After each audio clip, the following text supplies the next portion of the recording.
Tilka ayatul kitabil mubin. Hizi ni aya za kitabu kinachobainisha. La'allaka bakhi'un nafsaka alla yakunu mu'minin. Huenda labda ukajikera nafsi yako kwa kuwa hawawi waumini. Inna sha'nu nazzil alayhim minas samaa'i ayatan fadhallat a'naquhum laha khadi'in. Tungependa tungeliwateremshia kutoka mbinguni ishara zikanyenyekea shingo zao. Wama yatihim min dhikrin min ar-rahmani muhdathin illa kanu anhu mu'ridin.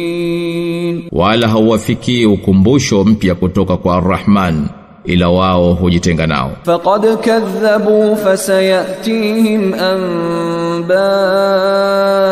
ma kanu bihi yastahzi'un. Kwa yakini wamekanusha, kwa hivyo zitakuja wafikia habari za yale waliokuwa wakiyafanyia mzaha. Awalam yarau ila al-ardi kam anbatna fiha min kulli zawjin karim. Je, hawakuiona ardhi, mimea mingapi tumeiotesha humo ya kila namna nzuri? Inna fi dhalika la ayah wama kana aktharuhum mu'minin. Hakika katika haya zipo ishara, lakini wengi wao hawakuwa wenye kuamini. Wa inna rabbaka lahuwal azizur rahim. Na hakika Mola wako mlezi ndiye yeye mwenye nguvu, mwenye kurehemu. Wa idhna